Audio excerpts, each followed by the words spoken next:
Hello, friends. It's Thursday, September 5th, and you're listening to Chapo Trap House, a podcast brought to you by the Tenet Media Group. Folks, in the coming days, you're probably going to be hearing a lot about our show and its association with one of our investors. And I'd just like to make clear to both you, the listener, and the Department of Justice, that unlike those absolute saps, Tim Pool and Benny Johnson, I was fully aware that we were being suborned by a foreign power from the beginning. Our FSB handlers made it very clear to us this was the deal, and the show must go on, folks. The show must go on. But solidarity with our comrades Tim and Benny. Hopefully they'll be out soon. Hopefully we'll be doing a GoFundMe for any legal expenses. But unfortunately, there are charges pending against Tim Pool for wearing that hat everywhere, and I'm personally, if Tim Pool ever has to see the inside of a courtroom, will they make him take the hat off? Will he get held in contempt of court for refusing to remove the beanie? One can only speculate, but let's deal with the business at hand. On today's show, we are joined by David Sirota of Lever News, who is here to talk about a new podcast series that Lever has just put out called The Master Plan, which is really it's a 10-episode series that really documents a decades-long plan to essentially legalize corruption and, remove democratic consent from the running of the economy and from, the making and taking of profit. David, would you say that that's just generally describes the master plan? Yeah, that's basically right. To deregulate the campaign finance system and legalize bribery by getting rid of basically all of the anti-corruption laws. The series is about how political corruption has been legalized, but I want to drill down into what kind of political corruption and what do we mean when we talk about political corruption? And I'm wondering why your series begins in the early 1970s, but obviously political corruption has existed as long as there has been politics. And I guess my first question is, what separates this master plan of business interests, the Supreme Court, and we get into the Heritage Foundation, the Federalist Society? It's this huge, multifaceted attempt to change the government of this country.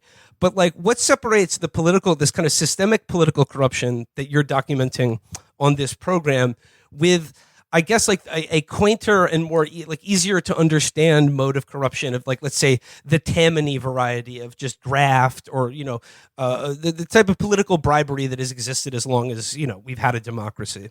It's a great question, and I think as long as there's been humans on the earth, there's been greed, graft, typical kind of cash in the envelope kinds of corruption.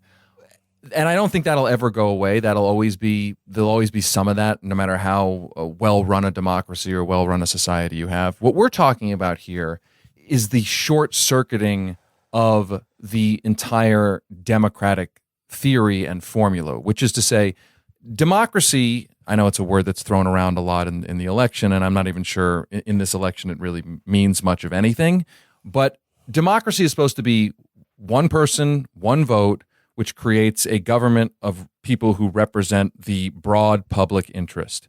Obviously, we don't have that, and the systemic corruption that we are immersed in has essentially broken that basic transaction in a way where the private interest is what the public's representatives are serving, because the private interest has been able to immerse the entire system in money. So in specific, what we're talking about is when you look at an election for a U.S. Senate seat and a billionaire or an industry, let's use the California Senate race, the crypto industry, is dumping millions and millions of dollars into an unregulated super PAC that is effectively amplifying one candidate and destroying another candidate. The ultimate winner of that election is more likely to be the candidate who is the beneficiary of that spending, and that candidate is much more likely to vote for things and sponsor legislation and do all sorts of favors for the industry that is responsible for them winning the entire election. And so the way you make that systemic is by essentially getting rid of every campaign finance law that would limit that kind of spending, limit that kind of super PAC activity, and by the way, allow it to operate in secret without even disclosing who's actually spending the money, right? So that's the project that began in the early 1970s, to take sort of this sort of petty graft and make and sort of expand it into what all politics basically is. And we'll talk about a lot of this stuff, but I mean, I think back to, for instance, one of the scandals that we get to, which is a little later than the 70s, in the 80s, the Keating 5 scandal, where it was a scandal for these 5 senators to pressure federal banking regulators on behalf of their big financial industry donor. You fast forward 20 years from that, and that's just what politics is now. I mean, that's not even, like, the Keating 5 scandal wouldn't even be called a scandal today. Is the Keating 5 operation is what almost all of politics is, and that's not by accident. I think, like, what this series puts a fine point on in terms of differentiating what you're talking about from the old model of, like, Tammany machine politics of, graft and patronage, is that at the end of the day, like, those systems were like, look, they needed people's votes. The wheels needed to get greased. That's how things got done. But essentially, it was still connected to a Democratic constituency. Like, for Exactly. as corrupt as they were, at the end of the day, you did get a turkey on Thanksgiving from your local ward healer. You got free drinks on election day. But what you're describing is that, like, the corruption that you're describing doesn't view itself as corruption. It is an ideological project that views democracy itself as corrupt. Yes, that's exactly right. And it traces back, I mean, that's literally that's a really great way to boil down, for instance, the Powell memo, which we can talk more about. But yeah, I want to get into that. Yeah, definitely. but basically the idea in the early 70s was, from a lot of conservatives and oligarchs, corporations, was the government had become too democratically responsive, small d, not to the Democratic Party, but we're talking about, this is the era, if you're sitting there as some, you run a mid-sized business, or large business in 1971, you're looking out at a world that the pressure on the government created Medicare, Medicaid, the EPA, the Clean Air Act, the Clean Water Act. The government declared a war on poverty. And some of this stuff was done, by the way, even by a Republican president, Richard Nixon, right? You're looking out at that and you're saying the government is responding to the people too much. And that's the problem. And it's not just a problem for us. You create this ideology that is bad, that is unto itself. That's the corruption. That's essentially mob rule. It's the corruption of having more people invested in an outcome than not. Yes, right? So, like, exactly. the majority of the people obviously don't wish, for instance, to have health insurance companies hold their life for ransom. But that's unfair and corrupt because obviously most people don't want to get ripped off by various corporations and the industries that run our lives. But, like, the people who own those industries, they feel that is an affront to their democratic right to essentially extort money from the entire country and world. That's exactly right. And so how do you then fix that problem? One of the ways you fix that problem is to say, well, the thing that we don't have, we the oligarchs and corporations, we don't have a disproportionate number of votes in the one person, one vote system. But we do have a disproportionate amount of the money. So what we need to do, along with pushing for our specific policies, tax policies, deregulatory policies that enrich us, core to that is to deregulate and kill off the laws that prevent us from using our disproportionate amount of money to get political outcomes. So that's why the campaign finance stuff and the quest to deregulate campaign finance, the quest to essentially kill off the anti-bribery laws, that's why it's core to everything that these business interests and oligarchs first realized they needed to do in this moment in the early 70s. And I mean, I want to get into the Powell memo in a second, which really is like the blueprint for the world we're living in right now and the political and economic system that we all have to, live under. But, like, I mean, there's another ideological aspect to this, which is that, as you said, they don't have the people, they don't have the votes, but they have vastly more money than the majority of people in the world and this country. But to them, that is like, once again, that is democratic, because the more money you have, the better a person you are, the more virtuous a person you are, and the more your vote should count. That success in a capitalist system is a measure of virtue, and that the average everyday person is just sort of greedily and selfishly interested in their own material conditions, and not a broader picture of, I don't know, entrepreneurial democracy and a growing economy. I mean, this is right. I mean, this is the old makers versus takers idea that it metastasized into. That the people who are succeeding in the economy are the best people. That it's a meritocracy, and therefore there's as much value in preserving their disproportionate wealth.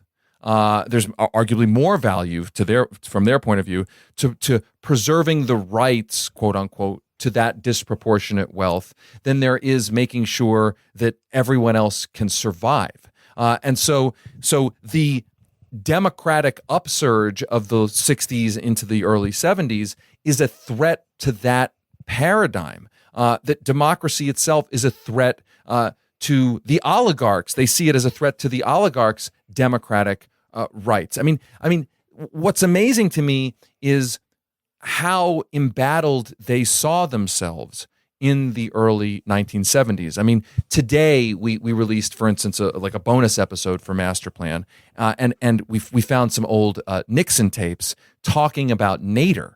Ralph Nader was the scourge of all this. I mean, Ralph Nader's literally mentioned in the Powell memo, sort of as a central figure. The Nixon White House obsessed with Ralph Nader. I mean, Richard Nixon. And it's funny. It's funny that the presence of Ralph Nader, because I remember back when he ran for president in 2000, he was regarded as this like hopeless, quixotic, third party candidate who no one should pay much mind to. But you point out quite ably in the 70s.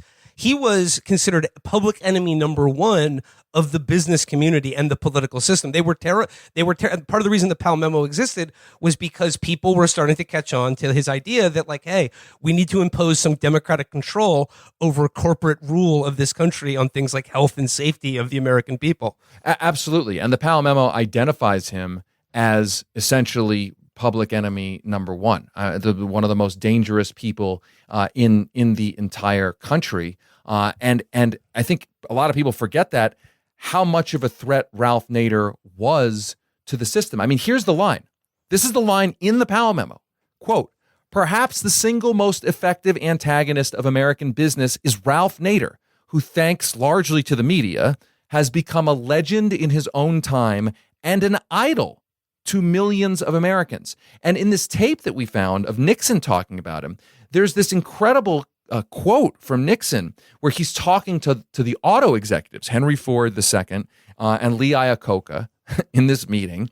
And he says about Nader and Nader followers, they're a group of people that aren't really a damn bit interested in safety or clean air. What they're interested in is destroying the system. They're enemies of the system. And then Nixon goes on to say he is a defender of the system. It's actually a kind of honest conversation, but it gives you a sense of how embattled they felt by Ralph Nader passing stuff like, there have to be seatbelts in cars, right? You can't dump the toxin into the river. This is how embattled they felt. It's also how entitled they felt at the time to doing whatever the hell they wanted, and why they were so radicalized in this moment to really fight back. Before we return to the 70s, I mean, and again, like, it's important to remember that, like, coming out of the 60s and into the early 70s, this was like America saw the largest expansion of the welfare state since the New Deal.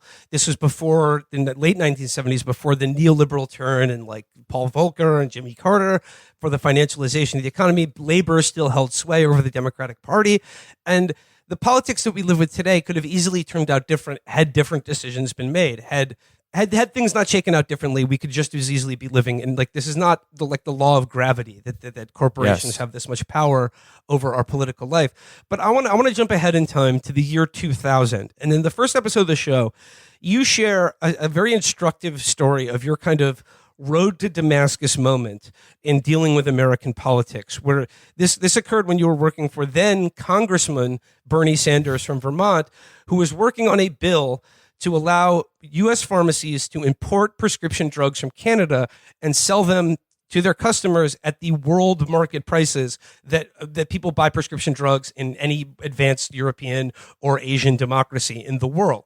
Could you tell what happened with that bill that was signed by the President Clinton, and had wide bipartisan support in Congress? Right. So we were doing bus trips to Canada to spotlight these issues. When Bernie Sanders did a bus trip, people might remember this, in 2020 on his presidential campaign, it was kind of a reference back to how Bernie Sanders was doing that in 1999 and into 2000, when I was recently out of college and working for him as his press secretary. And we did these bus trips, and they spotlighted an obviously ridiculous problem, where the pharmaceutical industry had rigged the laws so well that the pharmaceutical industry is allowed to make drugs anywhere in the world and import them into the United States for sale in the United States. But you, the consumer, or your pharmacist or a wholesaler, is not allowed to do the same thing. So what was going on was other countries, more democratically responsive governments, had said, listen, because prescription drugs are so necessary for people to stay alive, and because the governments fund a lot of the R&D for prescription drugs, we are going to have some form of negotiated price controls on these drugs. So not surprisingly, Canada, right next to Vermont, had much lower prices for the same exact drugs. And so Bernie Sanders was doing these bus trips both to help seniors in Vermont actually go drive over the border and purchase those medicines, but also to spotlight the iniquity. And ultimately, it compelled, Democrats started campaigning on the issue. I took a leave of absence when I was working for Bernie and worked for a candidate in Montana who started doing bus trips. It became the centerpiece of his Senate campaign. And ultimately, the Congress, both parties came together to pass a bill saying that pharmacists and wholesalers would be allowed to import these drugs, that the pharmaceutical industry's success in creating this sort of closed market in the United States, that was over. And it passed, and politicians celebrated.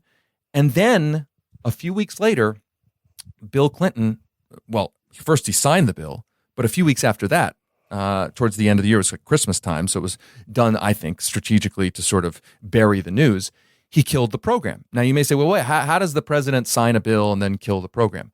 Well, it's because in the final negotiations for the bill, the Republicans and a couple of Democrats slipped in a provision. It was like a 3-line provision that said the Secretary of Health and Human Services first has to certify that the program is safe and will definitely lower prices. And so that sounds sort of normal, right? But what ended up happening, of course, is that Donna Shalala, who was the HHS secretary, who later, by the way, ran for Congress, Donna Shalala refused to certify the program, used this loophole to refuse to certify the program, and the program was killed. Now, it was under the guise of safety, the idea that prescription drugs from Canada, like every third pill is like a Lucky Charms marshmallow. Yes, or something. that was a big part of it. And actually, what was funny, when the bill was brought up again, after this happened, none other than Tim Pawlenty, the Republican governor of Minnesota, who was a supporter of this bill, when he testified for it and this came up, he said, "Where are the dead Canadians? Show me all the dead Canadians who were dying from all these unsafe drugs in Toronto." Right? It was ridiculous, but it was foundational for me as a young person because, look, obviously I knew there was sort of cash in the envelope corruption, but to see a bill pass that both parties that was widely popular, both parties touted, And then to see the pharmaceutical industry spend so much money on the election that was happening then, and then get that loophole and then get its way in such a sleazy way. It's sort of, I mean, people might laugh, oh, you're so naive. But like, I'm a young kid. I'm like working in D.C. I thought we did it. Like we passed it. It was a huge fight. Like Bernie had to pressure his own Republican senator at the time, Jim Jeffords, to get on board. It was like we made the system work. And then it was like, oh, wait a minute. The money has rigged the game almost at like a superstructural level. Like even when you think you win, you don't win. And it was a really eye-opening experience for me. And that was in the year 2000.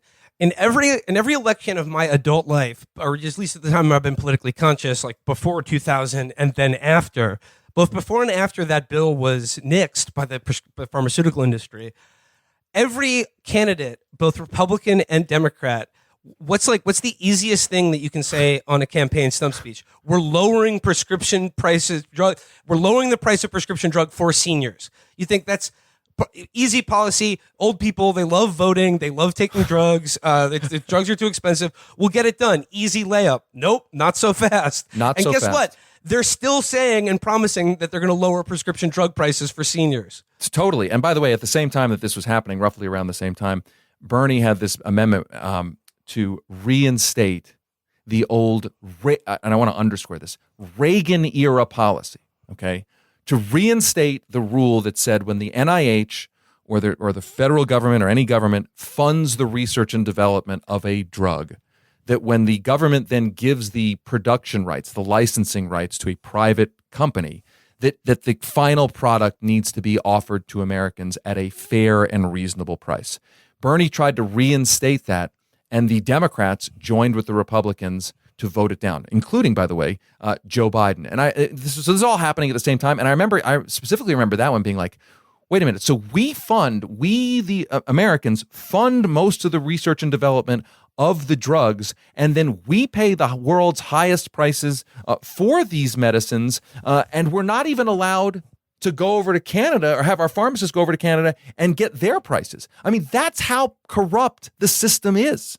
Well, speaking of healthcare and drug prices, let's go back to the 70s and talk about Richard Nixon, who is, remains sort of a fascinating political figure with me, because you say that this, and you give a lot of examples about how this really all began, this ideological movement began in the Nixon administration. And you talk about how the Watergate scandal was sort of also a campaign finance scandal. But how do you understand this dichotomy in the figure and politics of Richard Nixon, of spearheading a lot of the stuff you're talking about, but also being, as described by books or others, as the last New Dealer, of threatening price controls on the oil industry and proposing at the time what would have been Medicare for all before it was nixed by the American Medical Association.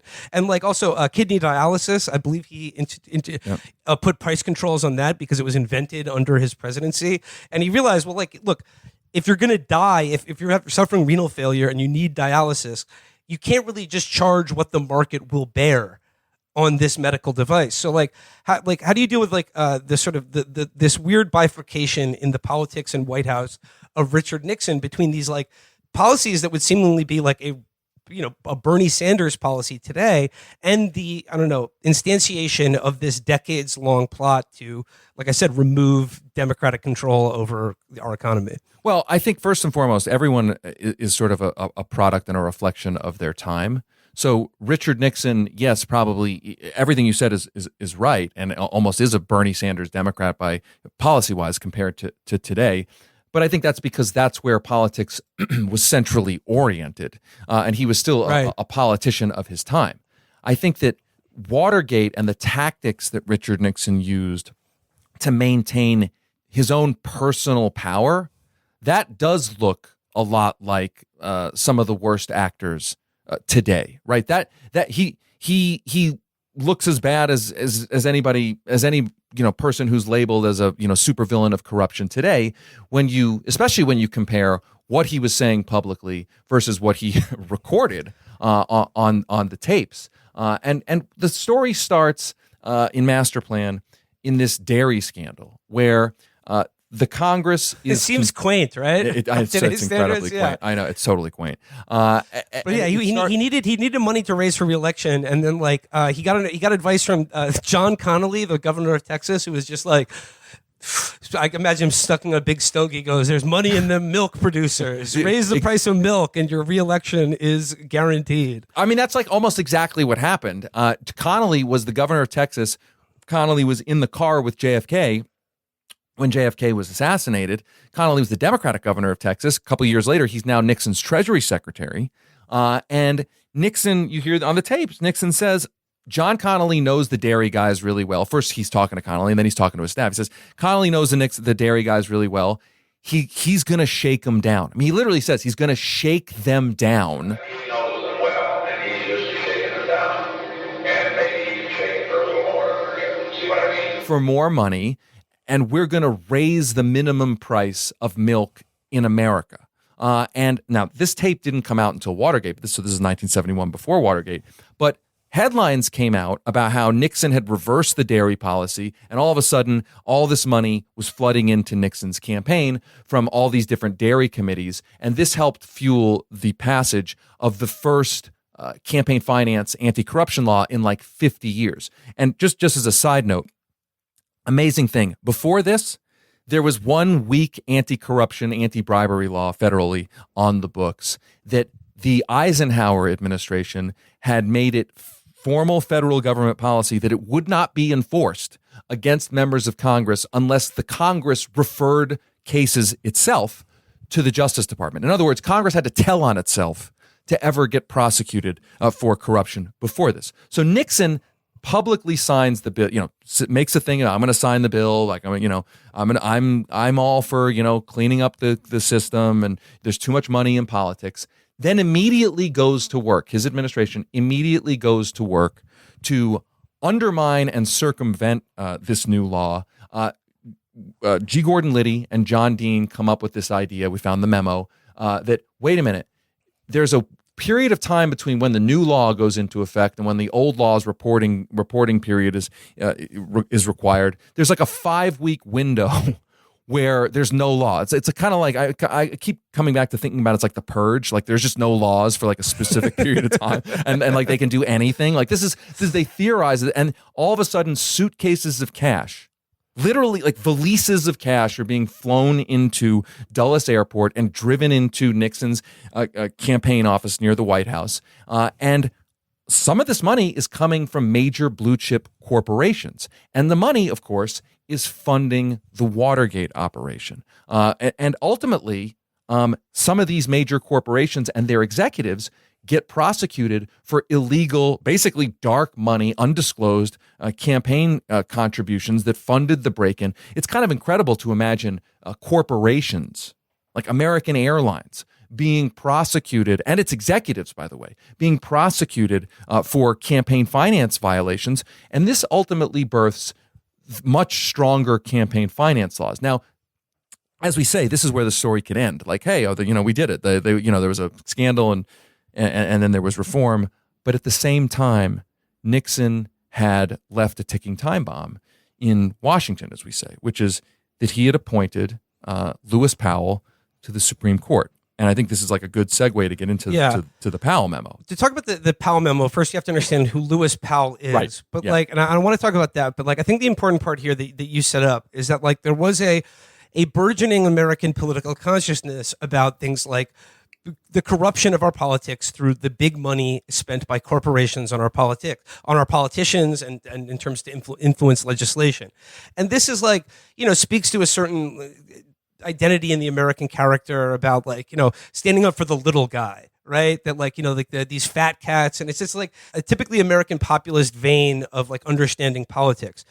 In the mid 70s, as we talked about at the beginning, the people who have an ideological mission against anything popular understand that they need to change not just the laws of this country, but also the culture.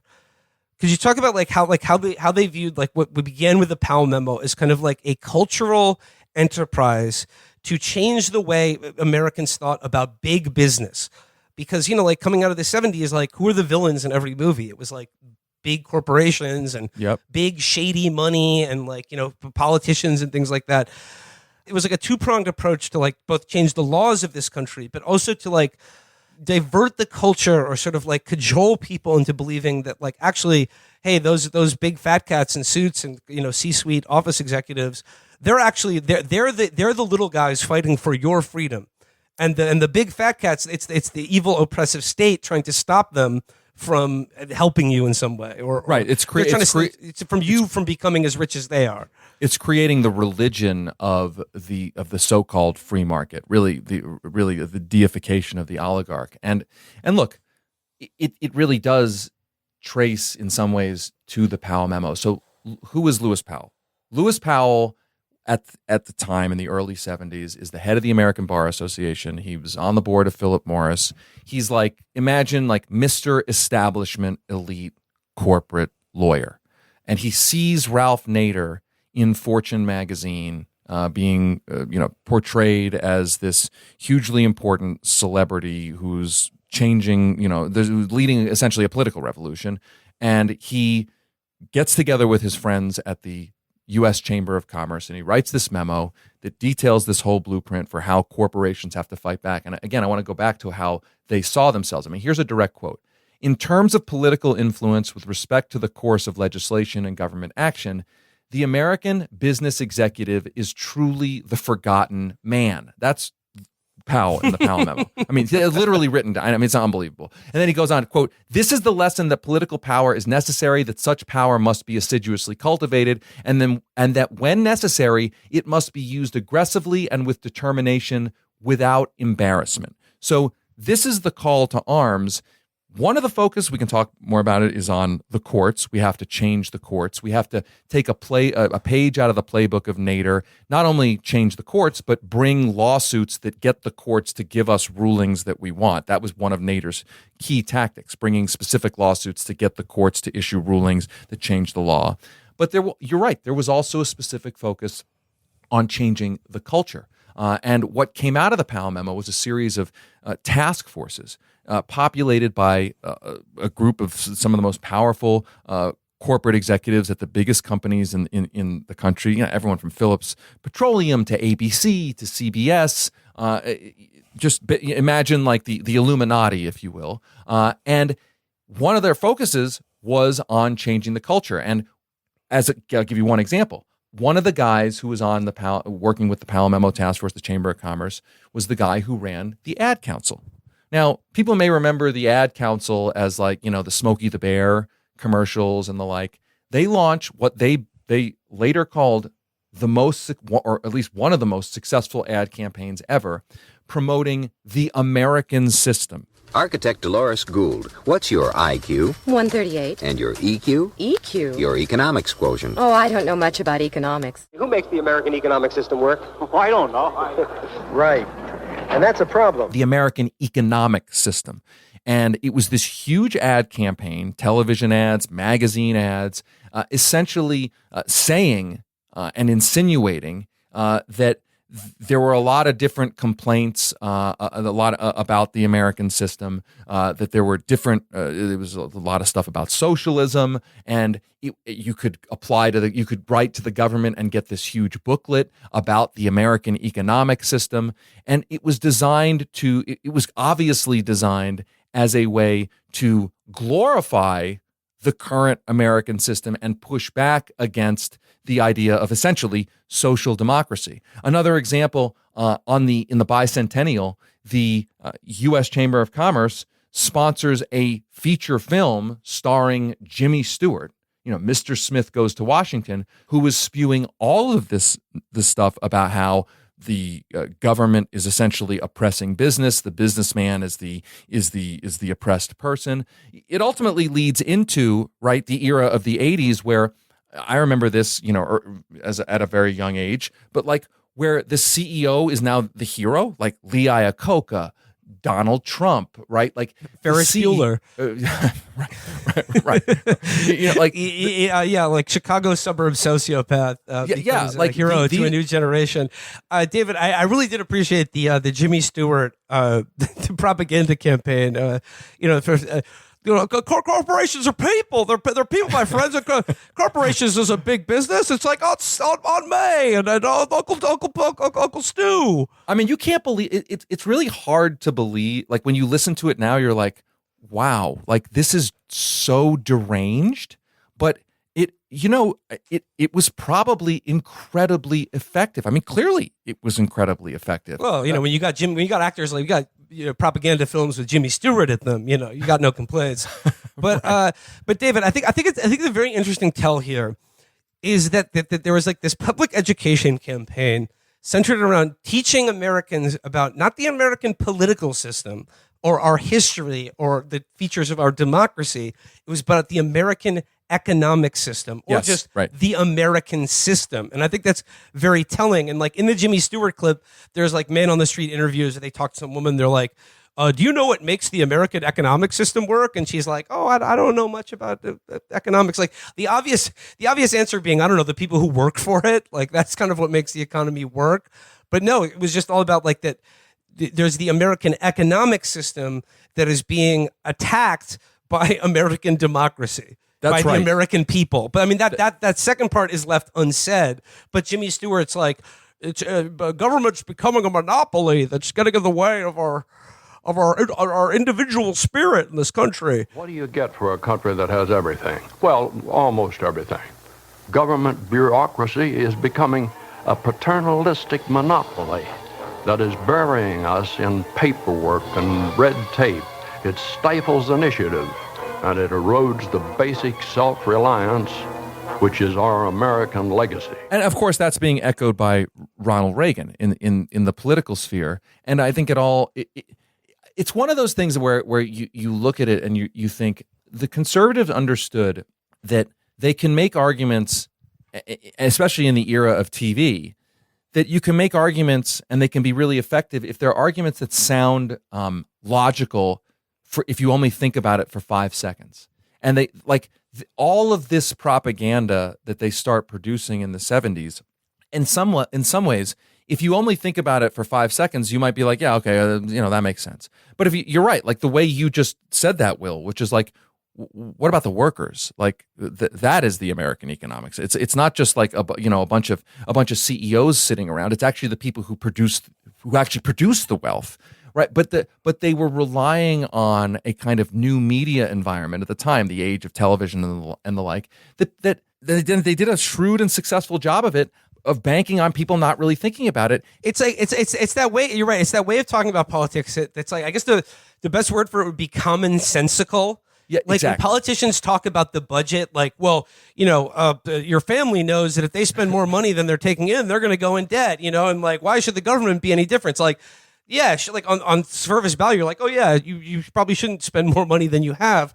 But like that elides the huge reality that a government that can issue its own currency, and that currency is like the global reserve, is not a family on a budget looking to like, oh, are we going to get Cheerios this week or like the Super Aldi off-brand? Exactly. And I should say, this cultural focus is not, again, we talk about, what's natural inevitability, what is actually part of a plan.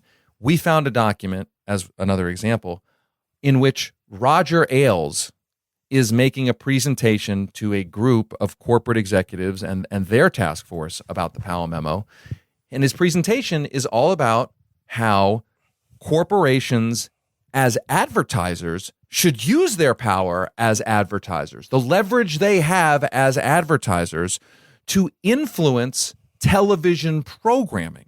And what that means is essentially look, every time it's mentioned that, hey, maybe giant corporate media and all the companies that advertise on corporate media, maybe they influence like what is decided to be covered in the news, and like you get eye rolled, oh, that's just a conspiracy theory. I mean, here in the 1970s, Roger Ailes is literally talking about that, promoting it, suggesting it, and we found other letters in which correspondence about the Powell Memo Task Force. One letter, for instance, the head of CBS is saying he thinks the concerns are valid about the Naderites and the like, and that he's been working to try to get his newsroom and his television company's programming to be more pro-free market. I mean, this sounds like conspiracy theory. It's not conspiracy theory. It was a conspiracy.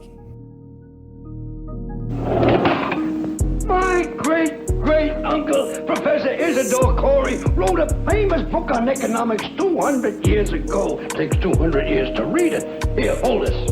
However, if you want to increase your EQ, my suggestion is read this, The American Economic System and Your Part in It. It's free, just like economics, Pueblo, Colorado, 81009, right? The American Economic System. We should all learn more about it.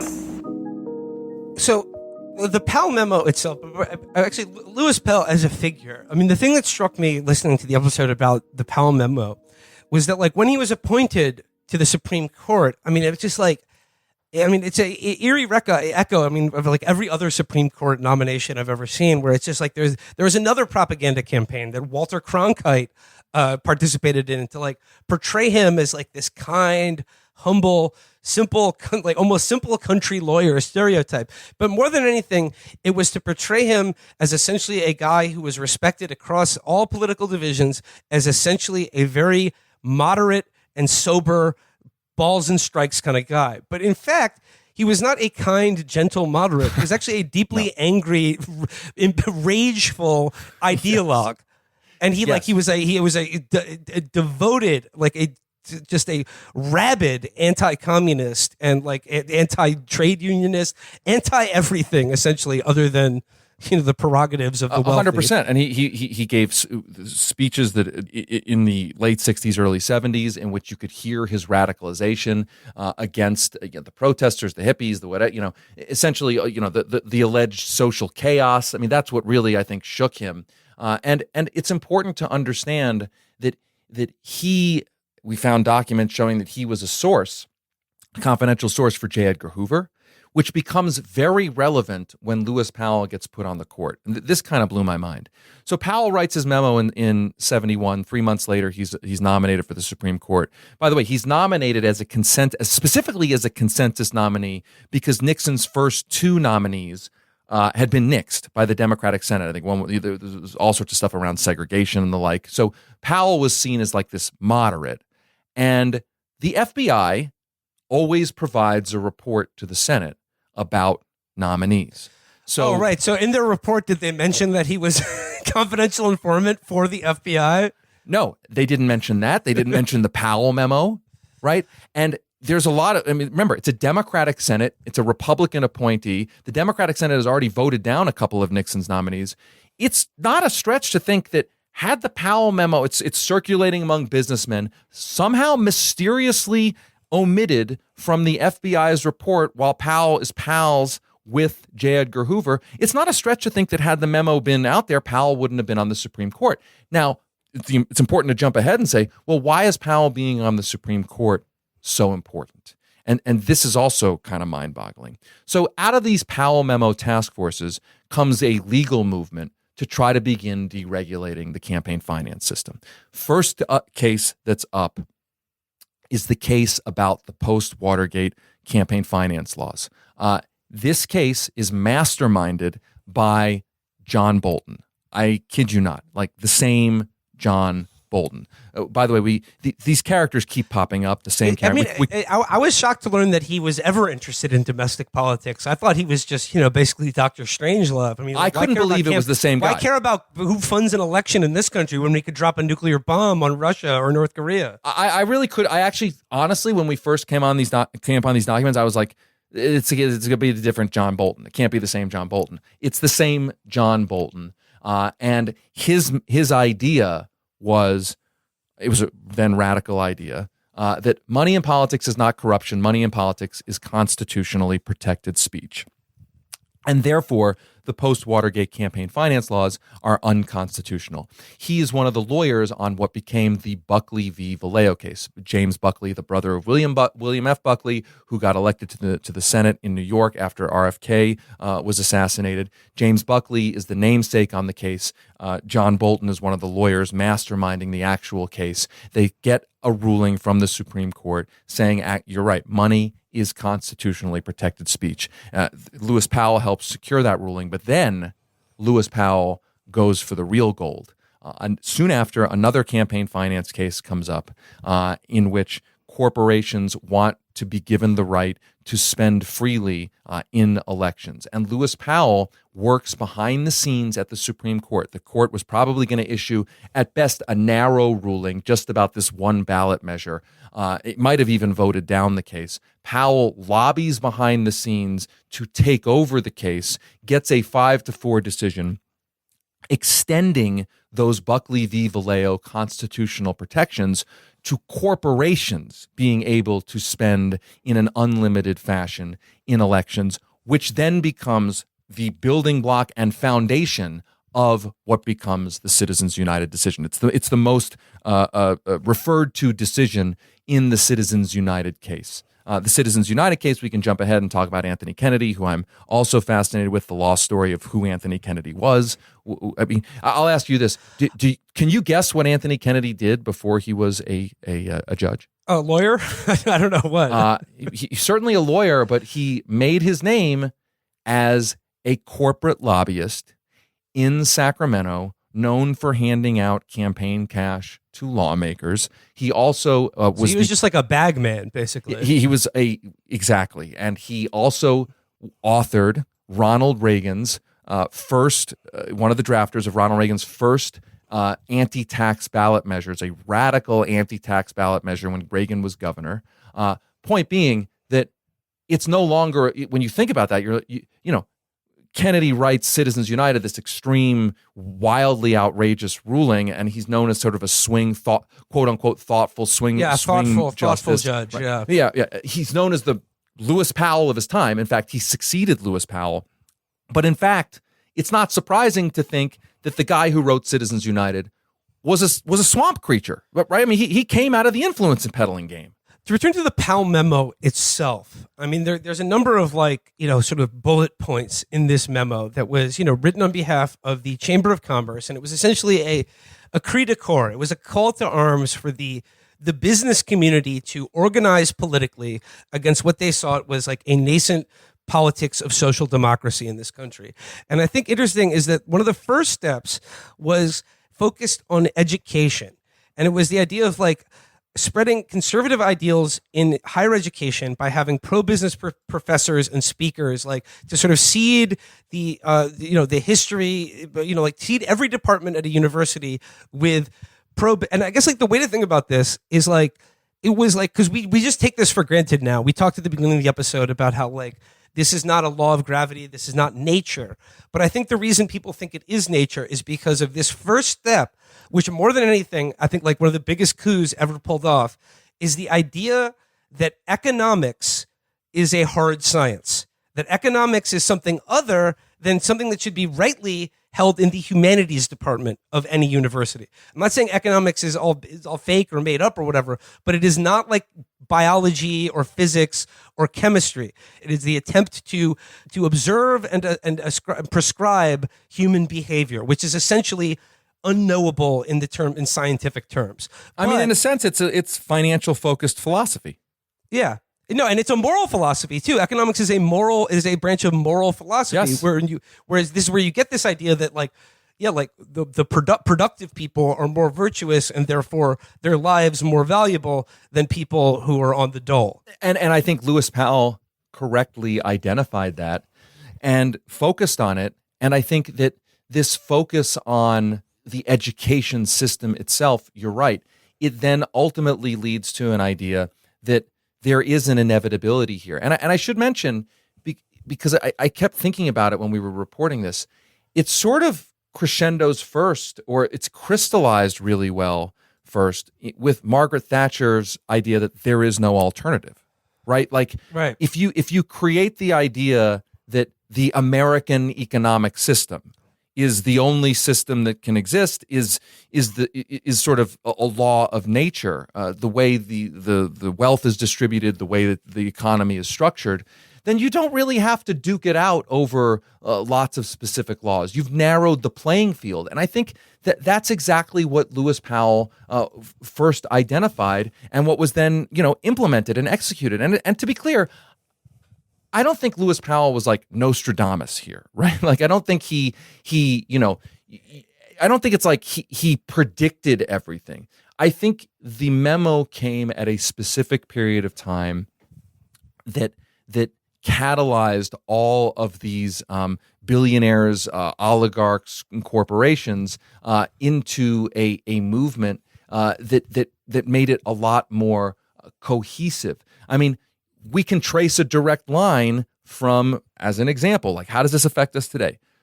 There's a direct line to be traced from the Powell memo straight to Project 2025. How? Joe Coors, from out here in Colorado, Joe Coors said the beer guy, right? Said he was stirred by the Powell memo to become politically engaged, and ultimately provided the seed funding for the Heritage Foundation. And the Heritage Foundation was the sort of policy branch of this. There was the legal movement, there was the policy movement. Heritage becomes the policy branch. Heritage, its most successful first sort of foray is this Mandate for Leadership project, which is designed to be an agenda, an executable agenda for any Republican president. Well, Reagan gets elected and almost immediately enacts a bunch of Mandate for Leadership. Project 2025 is the 9th edition of Mandate for Leadership. So you can really trace a lot of these threads back to this moment in our history. And then, obviously, we'll get into the campaign funding is very important, because another important part of the Powell memo is that, they made very clear we're going to need a lot of money to do what we want to do. So, starting with creating the idea that their preferred moral philosophy carried the authority of biochemistry or Newton's laws of physics. Right. Then after that was we need to get directly involved in funding elections and fielding candidates. But at the end of that, they realized that almost more important than all of these was to gain control of the courts. And that's where you get the Heritage Foundation and something like the Leonard Leo and the Federalist Society, which we're now seeing the fruits with our 6-3 Supreme Court of this decades-long process. So how do they attempt to go about changing the makeup of the American federal judiciary? Well, Powell identified this as a key focus, and starting in the 80s, the campus group, speaking of the campus, Powell's focused on the courts and on the education system. The Federalist Society starts as a campus-based organization to cultivate law students and say to them, the operating principle was law schools are inherently and innately liberal, and we need to provide a home for people who aren't liberal. We need to provide a way to cultivate conservatives. We need a version of To Kill a Mockingbird about the prosecutor. Perfect. Yeah. Exactly. Right. And Ronald Reagan and the Reagan administration understands that this isn't some ragtag campus group. It gets to be funded by, the oligarchs of the day. We're talking about, and by the way, a lot of these oligarchs, I should mention, because it's a through line, they're second or third generation of their oligarchies, right? They're so they worked very hard to earn the money that they are deploying to take over. I don't think that's system. It's their right. They worked harder than everyone else did. Right. I don't think it's a coincidence that it's always Henry Ford the second. Yeah, Henry Ford, exactly. Or Joe Coors the second, right? So they fund the Heritage Foundation, and the Heritage Foundation, Reagan starts, putting some of these Heritage Foundation guys in top legal positions in the government, and ultimately, the first thing that they get Antonin Scalia on the Supreme Court. Now they're feeling really good at this point, okay, and they then go to try to put when Lewis Powell resigns. Bork. They try to get Robert Bork on the court, which was they should have known that was doomed to fail because his name and appearance was just too weird. Yeah, right. I think they've learned their lesson. They've learned their lesson on that one. But I think the thing that's important to understand about Bork's nomination, Bork, for those who don't know, Bork is the ideologue of the conservative. He was the last guy that was actually too right wing to get on the Supreme Court. Yes, that's another good way to describe him. I think it's important to understand that the Democrats stopping Bork's nomination becomes they are still furious about that. They are still furious about it. That becomes the foundational moment for almost like everything, right? They're never going to take that again. That's never allowed to happen again. That's why in part why they stuck with Clarence Thomas. They were the whole, and we do a lot of reporting on this. The whole we're going to stick with Thomas is kind of infused with we can't allow another borking. Right, and by the way, worth mentioning, the term borking, like the way it's utilized now in our political dialect or whatever, is like when you bork a Supreme Court nominee, it's meant to represent some unfair personal attack or slander that derails their nomination. What the borking that actually occurred was the fairly straightforward resuscitation of his public statements and beliefs. Yes, and they've learned their lesson on that. Look at Amy Kobe Bryant, Kavanaugh, the other Frankenstein guy.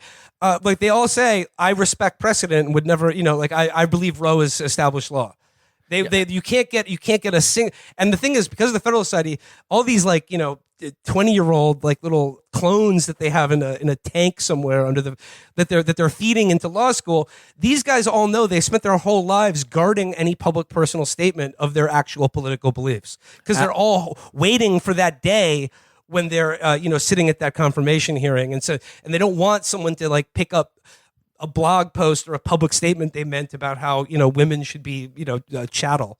Right, and they and that's why, in part, why they didn't abandon Thomas. They actually ran one of the first really public confirmation campaigns for Clarence Thomas, infused with this idea that Clarence Thomas is not going to get borked. And I think it's important to understand how pivotal a moment the Bork period to the Thomas period is for teaching them a lesson about the court system. And I think it's worth zooming out a little bit and saying, look, their goal with the courts, I think, in reporting all of this is they understand that the president and the Congress can do all sorts of laws when they want, but that the president and the Congress can be replaced. They understand that to really get the power that Lewis Powell envisioned, it would be better for them to have a permanent super legislature to make laws, right? It's one thing for a state legislature, sort of like global free trade courts that they're unaccountable to supersede the laws of the countries that they operate in. Exactly, right? It's one thing for when your legislature passes something crazy, or the Congress passes something crazy, or the president issues an executive order that's crazy. The democracy can still be look, we get to vote on them in 2 years or 4 years, and in theory we can vote them out. If you're Lewis Powell and you're the master plan, the oligarchs and the corporations, you're like, wait a minute.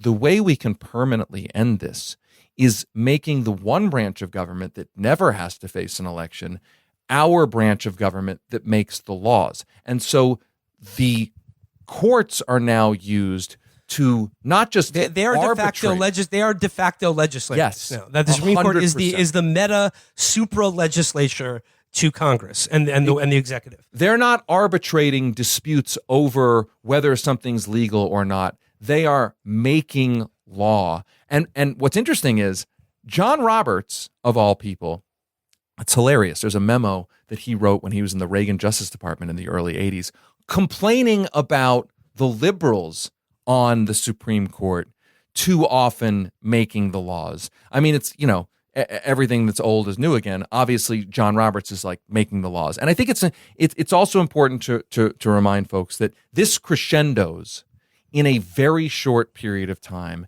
in 2005. That I think in the midst of George Bush being reelected, the Iraq War getting obviously out of control, even more out of control, and Hurricane Katrina, I think that was the end of the Bush White House was Katrina. And but the thing is, in a blink of an eye, William Rehnquist and Sandra Day O'Connor are replaced by John Roberts and Sam Alito. And in that blink of an eye, the conservative legal movement that has been building up since the Powell memo decides to go to war with its own Republican president, George Bush, over him momentarily deviating by first nominating Harriet Miers instead of Samuel Alito. His secretary. She was a White House counsel, but she's not some liberal or anything, but like she wasn't a federalist. She wasn't from the movement. She wasn't one of them. She wasn't in their vanguard. Exactly. And so they decided to go to war with Bush. By the way, led by, not making this up, led in part by David Frum, who now complains about, the attack on democracy in the Supreme Court. Like David Frum leads the campaign to get Harriet Miers out. I'm not sure how much better Harriet Miers would be than Sam Alito, but like to get Sam Alito onto that court. And right after that comes, of course, Citizens United. But I think the point here is that moment where they took out Miers was a high stakes moment where, had they lost, you can imagine Republican presidents being like, I don't know if we have to listen to the Federalist Society and the conservative legal movement. Having won, it's not a coincidence that the next time a Republican president was in office, he literally went to the Federalist Society and said, just give me your list. Who you got? Who you got? Exactly. And that happens. The change from O'Connor and Rehnquist to Roberts and Alito happens in it's like a couple of months, right? I mean, it's like incredible how quickly that happened. And then almost immediately after comes first the Wisconsin Right to Life case, which partially deregulates campaign finance, and then comes Citizens United, right? The court that had stood up John McCain's campaign finance reforms, not that they were the greatest things ever, but they were something. The Rehnquist court becomes very soon after the Roberts court that gives us Citizens United. I mean, that's how fast it happened. And I guess before we let you go here, I guess to get to the present moment, I mean, I was only able to dive into the first 4 episodes of Master Plan, and I'm sure there's a lot more there. But as we were just talking about, the Supreme Court and our federal judiciary being the object lesson, and it really does seem like they have us by the balls here. It really seems like there are very grim prospects for any kind of political change in this country because they have so assiduously checkmated any avenue towards exerting a popular will for anything better than the shit we currently have, and it's only getting worse.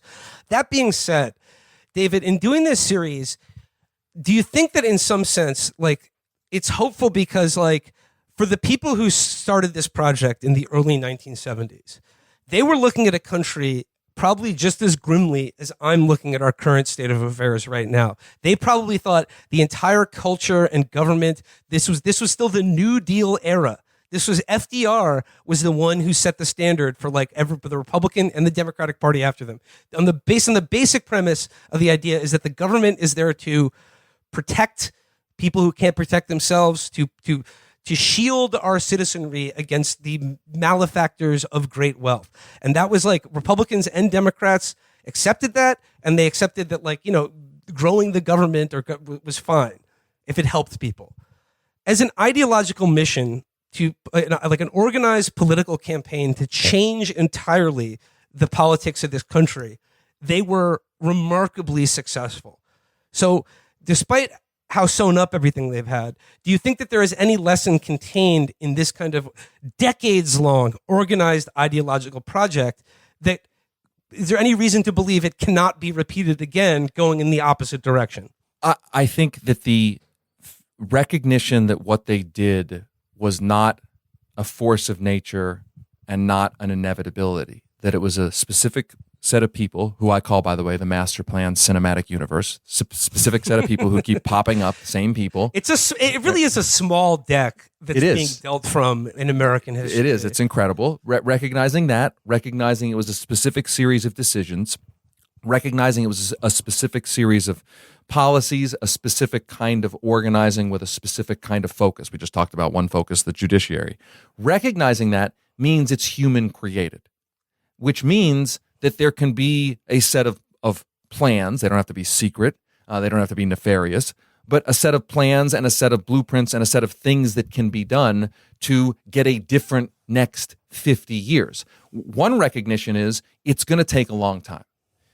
Another recognition is, look, they had a leg up in that they had, it's easier to organize a lot of money than it is to organize a lot of people. They had, you can organize a lot of money with a few people, right? You can't. Conversely, if you're going in the opposite direction, you don't need to keep these plans secret, because if the plan is like, I think people need free healthcare and housing and education, that's broadly popular. Whereas if you're saying, I think we should take all that away from people, you do have to essentially keep that quiet and under wraps as much as possible. Exactly. And I think here's the challenge. It's that I think the biggest danger of all is now the final phase of the master plan, which I think isn't just, last month or a couple months ago, the Supreme Court literally legalizes bribery, right? I mean, this is how brazen they're getting. Like, that's not actually the last phase, right? Citizens United wasn't the last phase. The Supreme Court's decisions on, you can give a gratuity to a politician who does you a favor. That's not the last phase. The last phase is the psychological phase that essentially convinces us that nothing can be done, that corruption isn't corruption. Corruption is just what politics now is. And there are two things that make me nervous and sort of concerned that that's where we're going, rather than the pendulum swinging back. And I think the pendulum can swing back, right? John McCain, again, I want to bring him up just as a really quick example. John McCain in 2000 elevated the corruption issue to a major national issue, got a major piece of legislation passed, got the personification of corruption, George W. Bush, to actually sign it. It wasn't the greatest thing in the world, but it kind of showed you can elevate this stuff to a national level. It was McCain-Feingold. It was that great bipartisan legislation that everyone loves, is such a fan of. Yeah. Right. I'm not, but like, it just is a proof point that, like, it doesn't always have to inexorably go the wrong way, right? But here's the problem. I think about in 2020, when I worked on the Bernie Sanders campaign, and Zephyr Teachout published an op-ed in The Guardian. And her op-ed, for those who remember it, her op-ed was about how Joe Biden had a career of being too close to corporate interests, stuff like the credit card industry and the like, and that Joe Biden basically had a corruption problem, and said that corruption problem. And the op-ed comes out, right? We're not talking about Hunter Biden stuff. We're talking about like the basic Joe Biden got a lot of money from this industry and voted this way. And the backlash was unbelievable. It was like, oh my God, Bernie Sanders is going negative. It was like this horrible thing that had been done. And Bernie Sanders, and I'm not running him down, but Bernie Sanders publicly apologized to Joe Biden for this op-ed. Now you fast forward 4 years from that, Katie Porter, the congresswoman from California who ran for the Senate, she lost her Senate primary. Crypto guys dumped a lot of money into the campaign. And she, after the campaign, she effectively said, look, millions of dollars from billionaires rigs elections. And she was vilified, right? It was like the worst thing she could have said. Like, how could she say this? Now, I think some of it was like people were triggered by the idea that saying rigged elections brings up like she was going Trump and sort of denying the election results, which obviously she wasn't. But I think the point is that corruption, the final phase of the master plan, is when corruption becomes so normalized that the people who call it out are considered the problem. They're considered the anomaly. It's like kind of like the David Foster Wallace speech about the fish, right? Like, you got two fish swimming, another fish swims by, says, hey, how's the water today? And one fish says, what's water, right? If we allow corruption to be just the air and water we breathe, and like that's just what politics is, and anybody who brings up a criticism of it is the crazy one, then it's never going to swing back. It won't. So part of the reason in making this podcast master plan is to say, hey, listen, this was a series of decisions. We can make different decisions. That's a possible thing. But it won't be possible if we accept or are under the illusion that this is just the normal way that has to always be for the rest of our lives. Yeah, and there's an element to that psychological dynamic here, and not Joe Biden as just an example. It doesn't necessarily have to be him, but I feel like a lot of times when I talk to Democrats or people who are really like Joe Biden, and you bring up the fact hey, this guy in his entire career in the Senate has been essentially a courtier of the credit card and insurance lobby in Delaware. Absolutely. And they're like, well, obviously that's bad, but they don't even deny it, and they don't even agree with it. But what they will say is, well, what do you want from him? That's well, what do you expect? Well, what do you expect from him? I mean, obviously that's the normalization of corruption. Yeah, that's exactly right. And you know what? I was at the Democratic convention. And I know people heard about, Bernie Sanders rightly said, we got to repeal Citizens United, we got to do public financing, and the ridiculousness of that being immediately followed up by J.B. Pritzker, who bragged about being a billionaire. I mean, and the American Express guy. And the American Yeah. Express guy. I mean, but it was so much worse than that, man. Like, you walk around that convention and, like, the events are openly sponsored by, one was Philip Morris, Reynolds Tobacco, the American Gas Association. In some ways, it's more gross, but it's also like a really proud admission, right? Like, these are the stakeholders of the Democratic Party. And it's not like I want convention goers to go there and be like mad the whole time and outraged like when they see this, but it's to say, wow, corruption has become so normalized that the party, its apparatus, and its like sort of rank and file activists just accept this as like, this is okay. This is what politics is. This is fine. It's so fine that we can brag about it like in corporate logos at our own convention. And the point is like, yes, money will always be around politics because the government controls a lot of, the policies in a $2 trillion, multi-trillion dollar economy. So there's always going to be money trying to make an investment to get a return on the investment. But the idea that it's so normalized that it's bragged about, it's not even, there's no pretense anymore, that will prevent anything from happening. Like, we talk about public financing of elections, like, to me, that's a big part of the solution. It's not the only solution, but like, another solution would be to shorten election season to like 4 weeks, like every other civilized democracy. You could do and that. Then like and ban all political advertising of any kind. You could do the Disclose Act, make sure that there's no dark money. Anybody who spends in elections, I mean, that was written into Citizens United, the idea that the government could do this. Antonin Scalia said democracy relies on at least, some kind of disclosure. I mean, there's plenty of things that can be done that are not pie in the sky. I mean, look, the Senate twice passed public financing of elections after Watergate. Later in the late 80s, there was a push for public financing that George H.W. Bush vetoed. My point being that these things can happen, but they will never happen if it's just like, oh, this is just what it is, and like anybody who raises a question about this is a problem. And like, what do you expect my favorite Democratic politician in the Senate to do other than be a complete corporate sellout? Like, if that's the attitude, this is never changing. Well, okay. What would you say to the, I guess you would say like criticism of this, that like the less openly corrupt version of the American system, we'll put that, around Eisenhower, the Eisenhower administration, right? Sure.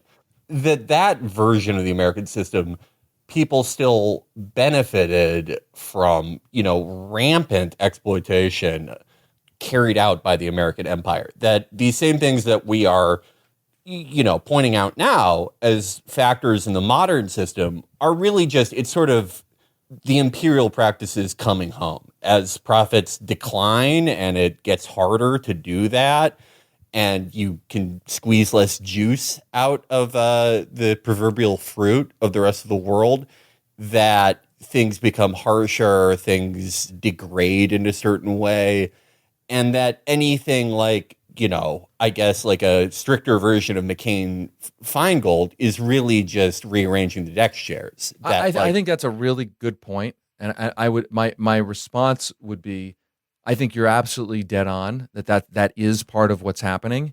But I think what's vexing about that, or like kind of crazy about that, is, and it's not to justify the sort of American imperial project. It's only to say politically, America electing a government that goes and does horrible things across the world, the electorate that's electing that government isn't necessarily feeling the pain of that itself. It's quite another thing where the electorate itself is immersed, or the political system is so corrupt that the electorate itself is now being directly harmed by these things. That's the crazy part. Like, it's one thing to vote to elect a government that goes far away and does horrible things far away. It's another thing where like the government that's supposed to be representing you is doing horrible things to you directly. Well, some would say like, why is one so much worse than the other? Oh, I'm not making I'm not making a moral judgment. I don't mean it to be morally like it's okay to do horrible things over there. It's not fine to do. I'm saying what's hard to even It's like it's hard to imagine that it's like incredible and horrifying that we're at a stage where the government that's being elected in the people's name is oftentimes doing so many horrible things to the people who theoretically it relies on for its own power. It's not that it's better or worse that it's doing horrible things over there. It's only to say that, like, we're now at like a really dystopian stage where it's not just horrible things happening over there. It's coming home to roost. Right. But like acknowledging that, though, I don't want to be one of these people that says, like, you know, in a blasé sense, like, oh, that just means that there has to be like an armed uprising or some like there has to be an American Chavez or Gaddafi. Because, you know, the subtext of that is always like, well, someone else should do that. I would be an American Gaddafi, by the way. I would do that. I guess my point is, like, things like campaign finance reform or like stuff that's sort of in like the Elizabeth Warren, Katie Porter sphere of, like, you know, a more consumer friendly capitalism, right? Is just it is just delaying the inevitable. That, like, as long as things exist in this way, it operates on like pure exploitation, and sooner or later that exploitation does come home. My response to that is like, look, it's not like the government back in 1971 when Ralph Nader was, you know, haunting the dreams of Richard Nixon. It's not like the U.S. government and the American society was perfect or non-exploitative. I certainly agree with that. I think we're so far around the bend that's why we start the podcast by saying, like, the era of Ralph Nader, where Ralph Nader's this, you know, super powerful guy, it's like a different world in a different galaxy in a different universe. Even that is hard to imagine, that we're so far away from that. So, look, I agree. Fixing all the campaign finance laws, fixing the anti-corruption laws does not fundamentally fix the ills and the horrifying problems of imperialism and capitalism. But I don't know, like, if we don't at least get back to, you know, where Ralph Nader was, but, you know, that a sort of modestly democratically responsive government, the future is like super, super bleak. And I don't think we're ever going to get back to even that paradigm from back then without reconstructing the laws that prevent the kind of rampant corruption that we are immersed in now. I guess what I would say to that, though, is like, well, we were already there and we ended up here. Do you get what I mean? Like, if this was like a perfect preventative measure towards whatever we're in now, like, sure, but it really doesn't. That does not seem to be the case.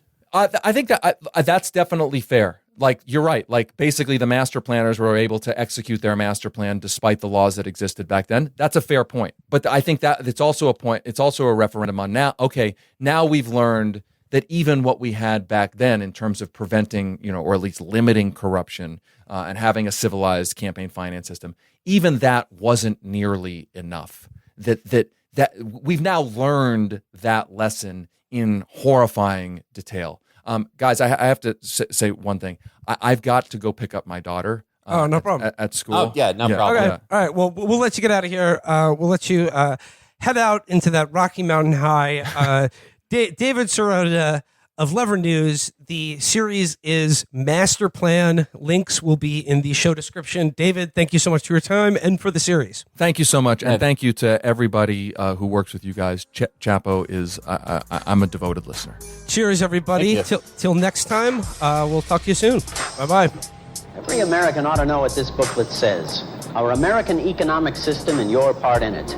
Because if we don't understand how our system works, how will we know what we might want to preserve or to change in the years ahead? Who makes our system work? Business, labor, government? I didn't know till I got this booklet. Do you know what really happens when business profits go up or down? This booklet tells you. Dr. Brown. Does America need more government regulation or less? This booklet can help you make up your mind. For your free copy, just write Economics, Pueblo, Colorado, 81009. Again, Economics, Pueblo, Colorado, 81009. It's fascinating.